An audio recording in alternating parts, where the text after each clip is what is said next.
бие амархан сүрэг тарган сайхан хаваржиж байна уу?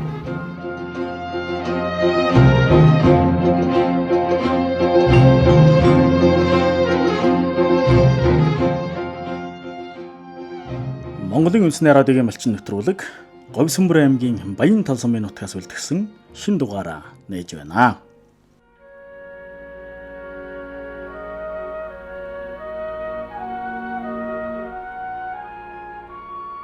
Марал бог үдшээр үзэгддэг малхын уудам талаа гэж. Мал малын даллахтай машид сайхны өрөөлтэй нутаг. Отрын гих овогтой энэ сайхан нутагт Хэнти, Дундговь, Говьсөнбөр, Дорноговь гээд олон аймгийн олон ч сумдын малчид отролдог юм. Говьсөнбөр аймгийн Баян тал сумын малчин Адиягийн зам заахынх энэ л малхын талыг ураалan хаваржиж байна. Ингээ бүгдээрээ юун түрүүнд малчин зам заахын хотноос үлдгэсэн ярилцлагыг хүлээн авч сонсцгоё. За би ч багасаа л одоо ухаан орохоос эхлээл хонь хариулж малын захад өсгөөг наснасаа л эхэлсэн дээ мал маллахыг. Тэгээд энэ анх одоо 97 оноос хойш одоо энэ тасралтгүй хөдөө байна. 2002 оноос хойш л энэ бие даажл. Тэрний өмнө бас л ер нь айлын өвмэг хумаалд өөрийнх нь малд ер нь өөрөө явдаг байсан да. Тэгээд энэ 2002 оноос л хойш ер нь бүр бие даагаад явж байна дөө. Тэгээд багасаа одоо ээж маань нэг 8 ишгт ямаа 97 онд байсан. Тэгээд ер нь тэгээд ямаа голчилж өсгөж байсан дөө. Тэр ямаа голж өсгөл 2007 онд л мянгат малчны болзол төрж Говьсөнбөр аймгийн Баялсан мянгат малчин болж байсан. Ямаа голдоо ямаа ер нь 2007 онд 700 тэр хөгжсэн баха. Тэр үед ямаа мал нэг энэ хасаагүй бас одоогийнхтай адилгүй байсан дөө ер нь. Өсөлт нь бол одоогийнхтай адилгүй байсан л та.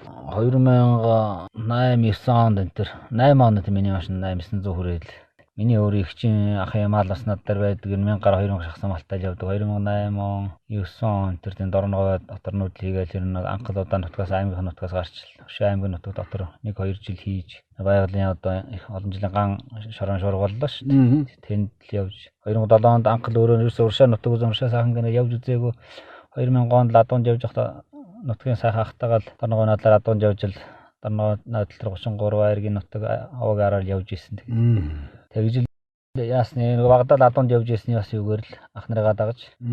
Тэрийг бол бодоод бас сайхан байдаг гэсэн нэг тийм юуг л бас тухайн үед утас шөрмөс байхгүй байж. Тий. Мэдээлэл багтай. Тэгээ явж ил утга найстайгаа мацигэлтэй хил Дорноговь аймгийн Эрдэнэ сум тэгээд аргалын бол хил хүртэл мацигэл үзээ. Мациглаа нутаг хараал. Тэгэл тэгж явж ирчээл ирээл нүүн гэхэд хүмүүс их гайхаж. Бас манай аймгийн хошоо авар малчин Баян баяргаа тэгэхэд нутаг үзээд буцахад тэр наан тэр их баг голд нүгүүд очсон. 33-ын зүүнтэй байжсэн цаанаасаа нааш эргээд ирж хахад зэгэлтэй л хилээр яваад аргалын бол нэг зам явахаар өшөө зам салахгүй хэрэгс. Тэгж ил явж готрын бүр өөр аймгийн нутаг доторнууд л хийж бүр хол явж л доторнууд л хийж анх эхэлсэн юм да. Тэрнээс хойш ерөн тэгэл сансараад өвстэй хоол мал ич хоол удаа яагаад байх юм бол сайхан газар яваал очимоор санагддаг. Тэгээд жил болгоно нутаг үзэж авбаал сүлдээж бүр нутгаач яахгүй одоо нэг утас шөрмөс хөгжиж байгаа нөгөө найз нөхөд хүмүүс ахтууд олон сайхан хүмүүстэй танилцсан. Тэгэл шураг сонсоод. Тий. Тэгээд наач ордонаач их болсон. Тэгэл яагаад ерөнхийдөө нэг жилийн нуттай даацтай 2 жилийн ч болцохоор тийм сайхан гарцсан газар энэ төр очиход бол амар л хэв юм л та.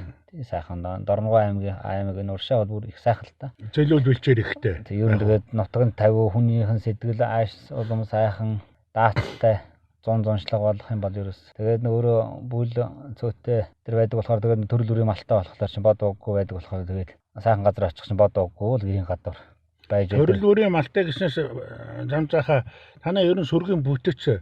Тэгээд сүргийн эргэл. Тэгээд ерөнхийдөө адуу хойно эргэл болчлаа. Араа нэг 10 жил бол 97-оос 2007 хүртэл ямааг ер нь бас ууггүй өсгөж исэн юм баганаас нь да. Шөнө л одоо ингээд ямаа ишгэлж явахад л ишгнийх ишиг болохгүй л тэгэл ямаа ишгэлж явахад би чинь тэмээний мөхөд хорооны уц үүчээл оройдоо манай малаа ортолж өдөр ишгэсэн ямаануудаа тэмээний мөхөд хорооны уц хийгээл ишгнүүдээ шөнө сартаа шөнө цуглуулаад тэгэхгүй бол тэгээд амжихгүй жил маргааш өглөө мал ууны нэ тэрэг гэж хэлээ шууд. Тэгээд нэг ишиг болгоно ишгэлээд үлдсэн. Тий. Тэгээд тэр болгоныгаа мал болгоно тул ер нь шөнийн 12-оос нааш унтнаж байхгүй шүү дээ. Тэгээд өглөөгээд аврын өглөө шин 5 цаг 4 цаг 6 цаг гэл гийг гарна. Тэгээд ерөөсөө миний хүсэл мөрөөдөл мал олон сайхан малтай болно. Малыг өсгөн энэ сайхан олон сайхан ах эгч нар шиг сайхан болно гэж зүтгэсэн. Тэгээд хөдөлмөр хийж ивэл мал тэгээд олон их сайхан. Сөнгөөрөө өсдөг. Тий сайхан. Шагнах нь бол урамтай. Урам их өгдөг гэж ер нь Монгол хүнд бол хамгийн их ойрхон юм да. Хөдөлмөр тий хамгийн ойрхон хөдөлмөр юм шиг санагддаг. Мал аж ахуйн ашиг шим гарц чанар гэж яриад байгаа шүү дээ сүүлийн үед. Тэгээ Монгол мал үндэсний хөтөлбөр тэгэл ерөн төр засгаас салбарын яамнаас мал аж ахуйн талаар баримт бодлого бол шинжлэгдэл янз бүр явна. Тэгэхээр ашиг шимээс одоо жилдээ өрхийн одоо орлого ойролцоогоор хэд орчим байх вэ? Сайн сүүл танах одоо отор орголдоо явдаг учраас нэг суурин газар борлуулах юм байхгүй нэ шүү дээ. Сайн сүүл хийхгүй. Тий. Тэгээ яг нэг дунджаар яг хоо тэгээд 60-70 сая төгрөг л авцаа байгаа хта ерөнхийдөө малынхын тарах хүчийг харж байгаа борлуулах мал нь өөр байна л да. Эргэлтээс товаарлаг юу яа тийм. Зарим жил бол 100-аараа л явчихдаг. Янз янз л байдаг шүү дээ. Энэ манай Сөмбөр суманд одоо хуучин уулын ферм 3 дугаар ферм одоо нэг 5 дугаар фермд чойчлын самбог зулсын авраг малчин байна л да. Одоо өндөр настай. Тэр хүн шөнөөр малаа бэлчээдэг, мэдээшлүүлдэг. Тэгэл явган дагаа явдаг. Тэгээ энэ арга барил нь ч одоо бас улс орондоо яригдж улсын авраг хүртэл болж байлаа. Тэгээд отор гэдэгтэр түрүү танаа энэ хаяс сахалтын үе тэнгийн найз нөхдөд чинь тээж ээж аваас чинь гарч байгаа яриа мэрэ отрыг бол одоо зам заах бол ер нь нэлээд сайн хийдэг. Малыг отроор одоо өсгөж байгаа, отроор таргалуулж бариулж байгаа энэ талаараа малчин хүнд отор ер нь ямар ашиг байна? Оторнууд хийсээр яг мал одоо хөл хорогдлоо баг хамаагүй бага байна л да.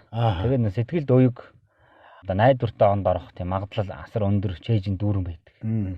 Малаа дүүрэн хоолтой байлах юм бол өөр сэтгэл дүүрэн, тэргээрээ ажил амьдрал бүх юм дүүрэн сайхан байдаг. Өөрийнхөө сансан газарт хөлж очоод тийм хараад энэ хавьд бол сонгосон газартаа тэр хавьд очоод тиймэрхүү хугацаатай болох юм байна. Наад зах нь 2-3 сар, 1 сараас 2-3 сар тэгэл ингээд хугацааг нь бол тэгээд ганц 2 жил чинь тэр болохоор нутаг харагдаж штэ. Өөр аймаг орнуудад өвлжих, малаа төлөвлүүлчих, улирал сэлгээд энэ төр ирэх юм бол байх нь л байна штэ. Байна штэ. Би ч зөндөө 2-3 жилээр энэ төр ингээд Дорнов аймгийн Эрдэнэ сумын зааг нутгаар энэ төр ингээд өвлж чаварж. Холдоо 90 л урагшаа Эрдэнэ сум үржээв.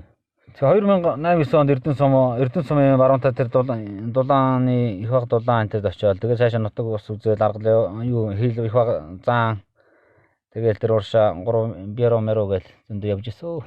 Зөв. Ганцхан өөрөө одоо олмол малаа сайн сайхан байлгах гал байгальтай л одоо тэнцэж гэх юм одоо тий малчин хүний юугаар сайхан явж. Отор чинь бол нэг талаа тийм залхуугүй ууггүй хүний л ажил юм шүү дээ. Одоо нэг л одоо ачаалах, гэр бараагаа ачаалах, замд явах, малаа тэр хол замд туу хонон инжин явах интерес л цээрлэхгүй тэрнээс хоригшгүй хүний л ажил шүү дээ. Гэтэ яг залхуурж болохгүй шүү. Нэг л малчин болсон залуу хүн чинь ирээдүгөө холол харж л холол өөрт байгаа бол хайрлаж улмал хол. Тэрийн нэг хийх хөдөлмөрт бол залхуурч болохгүй. Би тийм бодолтой л байд.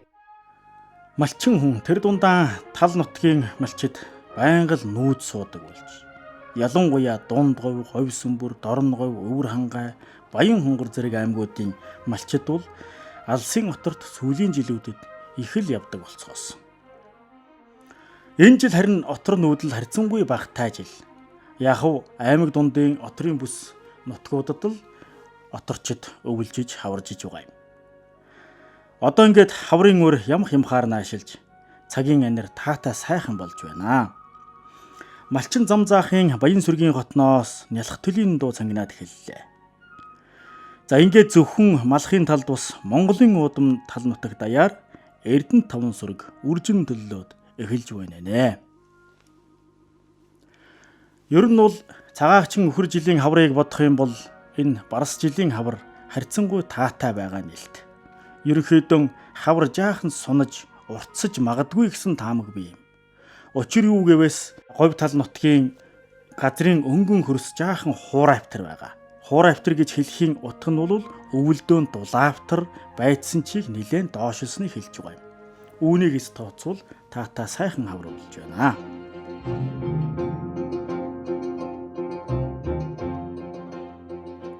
Хүнд сонсогчдоо Монголын радиогийн малчин нэвтрүүлэг пүрэв гарагийн дугаараа явууллаа. Нэвтрүүлэг бэлтгэсэн Болдбаатар, редактор Зөгтөрдөн, найруулагч Оюун Цэцэг.